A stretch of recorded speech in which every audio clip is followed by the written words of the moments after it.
this is Heidi from Garden Crossings, and it is such a beautiful winter wonderland out here today. I am actually out at my home garden. We are located in Zeeland, Michigan, and we're a mail order company as well as a retail store located in Zeeland. So I want to take you for a walk through the garden and just kind of show you all the beauty that kind of shows up when the snow starts falling. It's upper 20s or so right now. And I feel like I'm in a beautiful snow globe. So I don't really love snow. In fact, I don't like snow at all. But on days like this, when it's just these nice, big, fluffy flakes of snow, it is really very pretty. So let's go out, brave the snow, brave the cold, and just see what the garden's looking like today. So I'm actually going to walk through the garden backwards today. This is usually where I end the videos, but I thought, you know what, let's shake it up and let's start the videos where we normally end. So obviously, you know, the snow's on the ground and there's not a lot of flowers that are going to be seen, but there's a lot of things in nature or in the garden that look spectacular with just a nice light dusting of snow. So we're going to kind of focus on some of the plants that do that really create interest even when the snow is flying. So first one we're going to look at here is the Tough Stuff Hydrangea.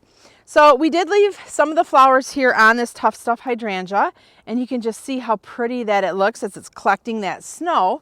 One thing I want to point out is we did lightly remove some of the blooms, but we did not trim the Tough Stuff Hydrangea this fall.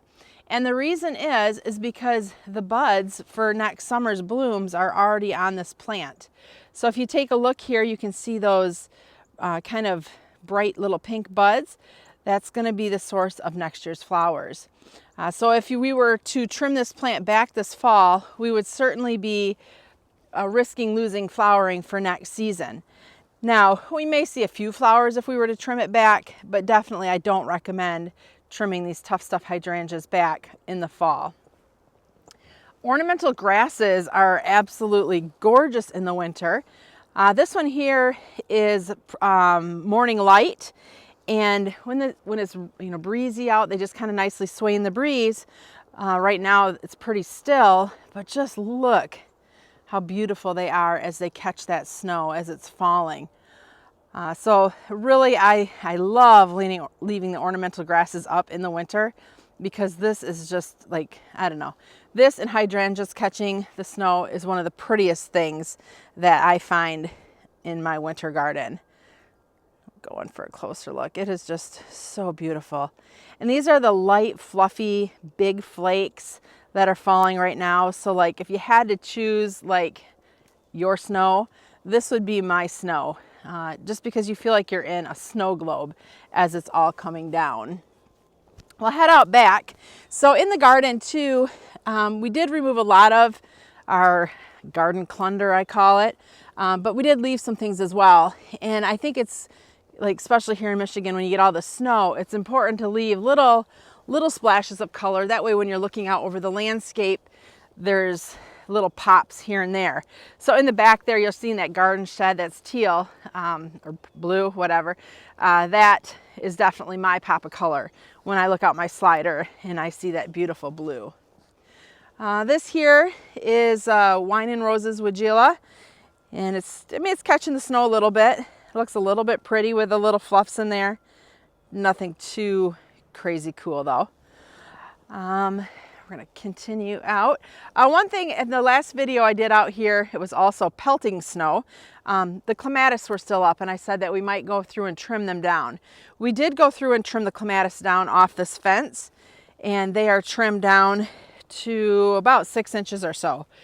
So typically I do trim all my clematis because I just like to start off with a clean, fresh trellis the next year. Some people will leave them because I probably would have got flowers off of that old growth, but I just like to start fresh with a clean slate. Otherwise it just gets so thick and so much foliage on that fence. So we started fresh by trimming them back.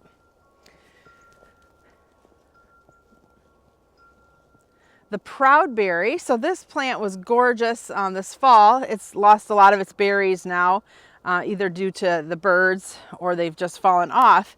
But this too is a really wonderful plant in the winter. Those little clusters of the pink berries. Look how they're catching that snow. It's just so pretty. And the proudberry bush too, this is one I talk about a lot whenever I walk past it, because I feel like it just doesn't get enough attention. So if you're looking to add something really unique and different into the garden, proudberry is a pretty cool plant. This one's about 4 foot tall and 4 foot wide. We could go through and trim it, and I might actually have it get trimmed back in the spring. But right now it's just looking really pretty. So if you're looking to add some columnar structure to the yard, this here is the Romanous fine line, and it's, I don't know, 10 foot tall, maybe 12 foot tall. So this does lose its leaves in the winter, but from a distance, it looks still very full. Let's go in and take a closer look. You can see how the branches are like so tightly packed together that there really is no leaves. They've all fallen off. I mean, there's a couple there, but for the most part, what we're seeing here is just the stems creating this beautiful winter columnar look. So if you're looking to add something that stays fairly narrow, this is only about 3 foot wide, 10 foot tall or so. Romanous fine line is a really neat plant to add that columnar interest. And fine line is also very hardy. I don't talk much about hardiness zones when I'm out in the garden because there's so many plants that I can't remember all the hardiness zones, and I don't want to misspeak. So if there's any plants that you're like, oh, I wonder if they'll grow in my area, we are in zone 5, 6, and any plant that's in my garden obviously handles zone 5 or 6. This one, I believe, I'm going to say it, I believe it's hardy down to zone 2, possibly 3, but still very, very hardy. This little area here, this was the incredible hydrangeas, the bobos, the invincible spirits. They were all trimmed back this fall and shaped, so they're ready to roll for next year. They're all either part of the smooth hydrangea family or the hardy hydrangea family, so they are safe to trim in the fall or early spring. We do most of our trimming in the fall because we don't have time in the spring. Here we got a closer look here at the garden shed, which just is really pretty, especially with all this white snow. It needs a paint job, but part of it, I kind of like that chippy look as well. It just gives it a little bit of character. We're going to step back behind the garden shed, which I don't usually do, so we'll see if I can get back there. The steps are kind of broken going up. There we go. So in the back here, this is kind of a forgotten little area. And not really forgotten, it gets so weedy all the time that we just don't deal with it back here very much. But in the back here we have tucked in a yellow arborvitae, which when I get around to doing my winter pots, I'm very procrastinating on that this year. I'm going to come back and trim some of this yellow arborvitae out because I think that looks really pretty in the winter pots, just giving that little yellow splash of color. But you can also see here how the arborvitae, it's an evergreen, obviously, and that too is really pretty as it catches that winter snow. There is a creek in the back, which again, I don't come up here to feature, but this is really pretty in the winter. The creek's only about maybe 4 inches deep or so. It's a spring-fed creek. Okay, maybe you say crick. What is it, creek or crick? Depends on where you live. But this is a spring fed, so it's always moving, and it's usually only about 3 or 4 inches. Now, if we get a rain, it can be raging and be up to like 3 feet, maybe 4 feet, depending on how much rain we get. But for the most part, it's just a nice little trickle through the back of our yard. Funny thing is growing up, I always thought, oh, wouldn't it be fun to have a little creek in the backyard? Because I had seen another yard that had one, and I thought that'd be so much fun. Now that we have it, I don't even think about the fact that we have it. So it's kind of a hidden jewel back here that when the kids were little, they played in. But now it's just pretty much back here, and a couple times a year I might come out and take a look at it. All right, we're going to actually walk up on the back of the berm here a little bit, kind of give you a little different perspective. And the reason why I'm up here is I have a couple of the hollies up here, the castle wall and castle spire.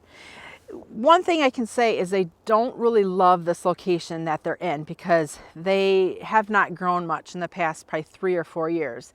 I mean, they're pretty. They're only about 2 foot tall, which they should be. I mean, maybe not yet, but they can get up to 6 to 8 foot tall. But here they're staying very small. So I don't know if they're not getting enough water or what, but let's kick some of the snow off and take a look. All right, so this one here is actually, I think this is Castle Gold, which is not made anymore. But we put this one here just for a little bit of that yellow foliage. And then these here are Castle Wall and Castle Spire. I'm going to kick that snow off. Really nice evergreen, deep dark foliage. As soon as these get bigger, hopefully, maybe I just got to move them to another spot. Hopefully they'll give me some red berries because that's why I wanted these. I wanted red berries for my containers. And then here's another one. And again, they're so small. So I think, I don't know, we may move them, we may not. Maybe I'll just leave them here and plant some more of these hollies somewhere else so I can actually get some berries off of them. So maybe we'll do that at the greenhouse. That way I got more place to work with. All right, we're gonna walk down this berm and hopefully not fall on my butt. All right, we're good. So along this berm here, there's a lot of perennials, daylilies, there's some lavender back here, roses, a lot of fun things. And you can see they've all been trimmed up and shaped up. One plant though, I want to show you. This is Interstella. It's a, I'm probably going to say it wrong, but Pieris. This has really fun winter foliage. This was planted early this summer, so we transplanted it from another place because I just plunked it in the ground last year and I didn't like where I put it. But look at those really pretty red magenta bracts on this plant. So this gets really fun flowers on it, but that is just so pretty just for this little bit of color for the winter. This is a fairly compact plant. I mean, obviously it's really small right now, but it's fairly compact, but it's so unique. So if you want, go to the website in gardencrossings.com and just type in Interstella and learn more about that plant. All right, as we continue to walk through, these are some Bobo Hydrangeas. They're really small, what you're seeing there up front. There's a couple rhododendrons, and they just don't get very big because we found we have some deer that like to just walk along the top of this hill. So we'll see. Maybe I'll have flowers in the spring if the deer stay away. But usually the deer do the pruning for me on these guys. So I love rhododendron, but apparently the deer do as well. Walking through, this is an Atlas rose that's been trimmed up. Hellebore. So Hellebore are also kind of an evergreen perennial. So they're just going to kind of hang out here under the snow, and then early next spring is when they'll flower. They're one of the first things to flower in my garden. So typically end of March or so is when I'll start seeing flowers on those Hellebore. So this tree, when we moved in here, it had gotten blown over in a windstorm, and we just kind of left the base there. And then it started suckering, and I'm like, oh, that looks kind of cute. Well, now it's about 22 years old. This is the worst tree in our whole yard because obviously it got into a big tree, and it's in such terrible condition. So frequently branches are breaking out of here at the base, rotting away. So we always have to be kind of careful when we're around this tree, because you never know, especially when it's windy, like what's the next branch that's going to fall off and break. Actually, we'll go in and take a closer look. Since it's not windy, I'm not too afraid. You can see here, like at the base, how it's all like nasty and kind of rotten out. And that big branch they're laying, that fell out, and that's a pretty good sized branch. There, you can see where that broke off. So it's just a very not healthy tree, and we should have ground it out right away once it broke, but I don't know. I guess I didn't know this was going to happen. So you live and you learn. So maybe let this be a lesson to you. If you have a tree that kind of cracks off and is sending up suckers, just get rid of it, because a suckered tree, this is a maple, is not a pretty tree, my opinion. This here is our Hosta Garden. So the hostas have all been trimmed up for the winter, because there is nothing grosser than cleaning up slimy, soggy hosta leaves in the spring. So we got them all trimmed out nicely, and a couple of Hellebore in there for some spring color. This is the only shady part in the garden, so we definitely utilize it with our hostas. All right, let's head out to the butterfly garden and take a look what we got going out there.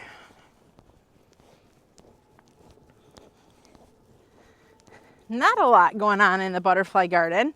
One thing though, I did leave the hydrangea flowers here on the firelight, because again, look how pretty they are with that snow on them. All the other hydrangeas we trim back, but I'm like, just leave one. That way I have one that I can kind of look at and see how pretty it looks when the snow falls on it. Isn't that gorgeous? It's just so peaceful out here today too. Like, it's not windy, with the snow just kind of snow globes shaking all over the place. It's really nice. So in this garden, we did leave a couple things that have color. So I left the bottle tree, which some people think is tacky. I don't know, my mom gave it to me. So I just leave it in here because I love the look of the blue bottles. I think they're wine bottles. I don't know, I don't really drink, so I'm not sure what comes in them. But I'm pretty sure those are wine bottles. I've also seen before, I think blue beer bottles. So if you are looking to create a bottle tree, there's a lot of cool bottles that you can put on it to add that splash of color. And I think that blue looks really pretty against the snow. It gives me that really cool pop of color I'm looking for. Also, I left my garden pole. This garden pole is from Studio M, and we do carry these in our garden center. And these two add like really pretty pops of color year round, but in the winter especially up against the white here in the garden. Also, I have this trio of bird houses that my father-in-law made for me. And when we painted these, I wanted to, actually it looks like the wind, hopefully nothing flies out because I will freak out if it does. There we go. When we painted these, I wanted to have something, again, really bright and cheery for out in the garden. And definitely the blue, the orange, and the yellow does that. This is a project that I found, I think it was on like the Home Depot or Lowe's project pages or something. So he made these for me, and then I'll kind of go in and take a little closer look and talk about them more. So there is like a fake bottom, like right about here. That way, obviously the birds don't have to go all the way down. These tops can also be removed. We have them screwed in place because the wind was blowing them off. But if we want to get in there and clean out these bird houses, we can. We just have to unscrew the screw and remove this top to clean it out. So they're really easy to take care of. They're made out of cedar. That way they would hold up really good here in the weather. The holes look like they're about a 1.5 inch hole or so. But I can see like on some of them, the birds definitely have kind of chewed at the hole and made it a little bit bigger. In these bird houses, trying to think what we get in here. I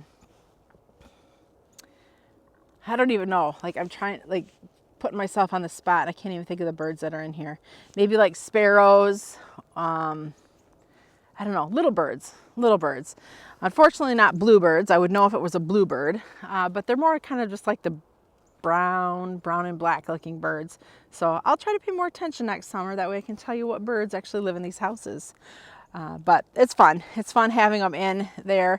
I always have to be careful, like when I'm out here in this garden, because like inevitably I'll go into like look at a flower in that area and I'll be dive bombed by a bird or something, but I don't care. I love having birds in the garden. All right, that was kind of a squirrel moment. All right, let's head up closer to the house and see what we got going on here. So the snowflakes are kind of smaller There's still a lot of them, but they're not quite as big and fluffy as when we started the video. In this garden bed, I talk about it a lot. There is the My Monet Woodgila. There is the dwarf bloomerang lilacs, the At Last roses, and then in the center there, that is a limelight standard hydrangea tree that needs to get propped back up because it looks like the wind is kind of blowing it and tipping it over. These are all trimmed back this fall, with the exception of the bloomerang dwarf. We didn't trim those because we didn't want to sacrifice the early season blooms. Now this is a reblooming lilac, so it will bloom all summer, but we didn't want to trim off those first blooms because really the first bloom cycle is the best bloom cycle. Underneath the deck here, everything's been trimmed back. You can kind of see how low we've trimmed the hostas, pretty much all the way to the ground. There's a couple Hellebore in here too that give us the early spring color.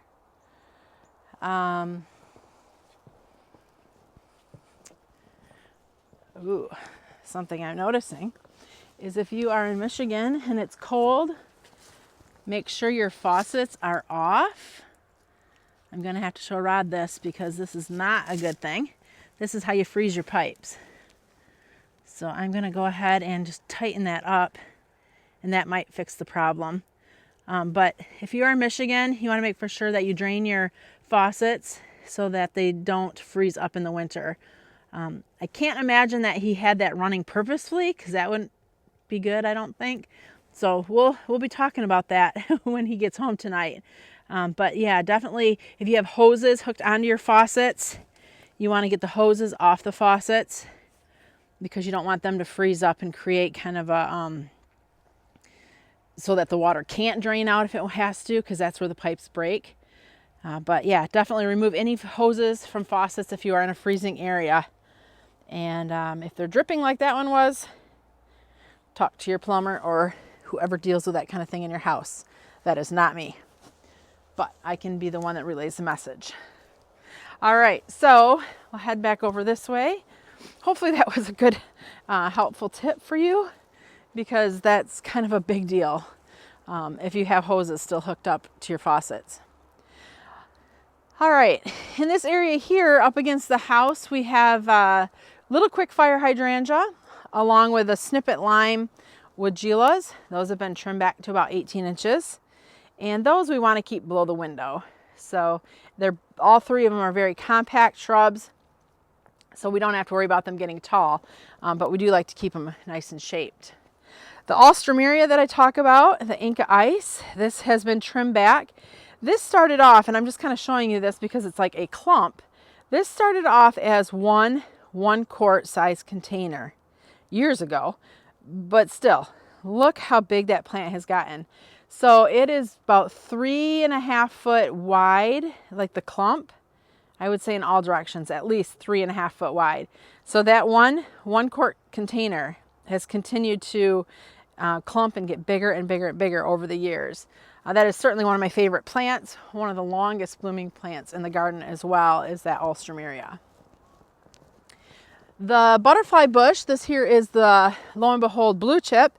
We don't trim butterfly bush back in Michigan because the more we leave like the tops on it, the better insulation it gives the plant to get through the winter. Typically, we're going to see that the new growth from the butterfly bushes come at the base of the plant, and then in the spring we'll trim off any dead remains. But the more I can leave on the plant, the better insulation it gives it to get through the winter. So if you're in the warmer area in the south, your butterfly bushes come back from all this old growth. But for us in Michigan, a lot of times they start back at the base again for the season. Heading up the hill, this here is a smooth hydrangea, and I think it's Incredible Blush is what this one is. And this one just got nicely shaped up and trimmed up. Bobo got shaped up and trimmed up. Here's a Pugster butterfly bush. We didn't do any trimming on that, so that we'll see once in the spring. We'll probably trim that back to about 10 inches or so. but we're leaving all the tops on just for extra protection. Against the house, that's another hardy hydrangea. Blooms off the new growth. Kind of shape that up and trim that up a little bit as well. Another pugster and a Bobo Hydrangea. This here is quick fire hydrangea, and this too, we just gave it a nice shaping. This one is probably about 5 or 6 foot tall. It can get up to 8 foot tall. So we're just kind of keeping it to about this size. It's nice how it just kind of fills in this whole area and creates kind of a border or backdrop between the front yard and then heading towards the backyard. Here's another proudberry bush. This one actually, the flowers, or the berries, are a little bit pinker. Look how pretty those are. It's not only a fun plant, but I mean that pink too is like just the perfect color pink.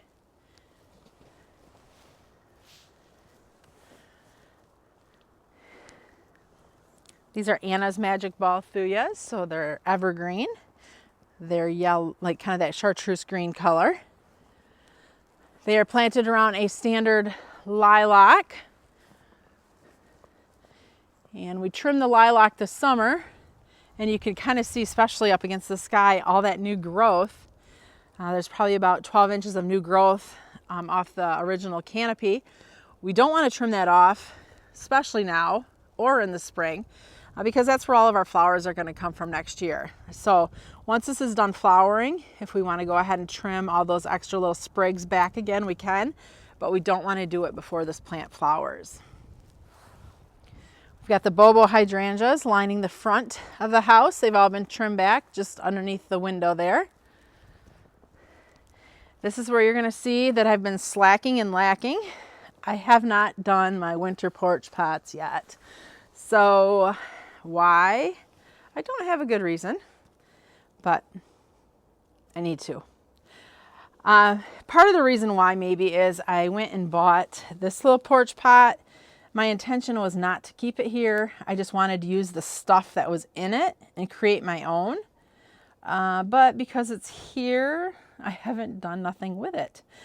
So we'll see if I get motivated. It's kind of cold out here and I don't feel like doing this in the cold. So this might just stay as it is. But the sled, that was a project. I don't know. Do you guys do you have like little crafting things where you're at where like people get together and make crafts or whatever? That was a craft that me and some of the girls from the greenhouse did, and a couple years back or whatever. Thought it was kind of cool looking. We could choose the color, paint and bows and all that we wanted to do. The first year we made it, we had real evergreens on the top there and real berries and stuff. But obviously, you know, that doesn't last. So I went to Hobby Lobby and picked up, I found this little swag, I guess is what they're called, and just put that on there. That way from year after year I'll have this evergreens looking swag that I don't have to keep changing out. The hanging baskets, these are the lighted hanging baskets. They still have heuchera or heucherella in them, some mums, and then the toffee twist grass.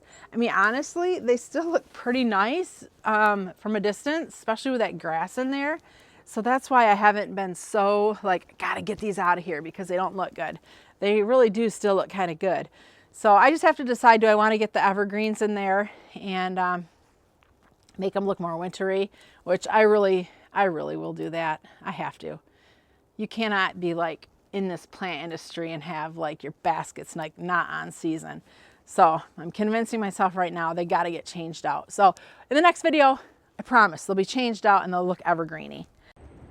So this is what a half hour of walking out in the snow doing a yard video does to your hair. It is like totally loaded with snow. It's frozen, crunchy, and as this melts, it's going to be nice and chilly running down my neck. The things that you in the South don't have to deal with.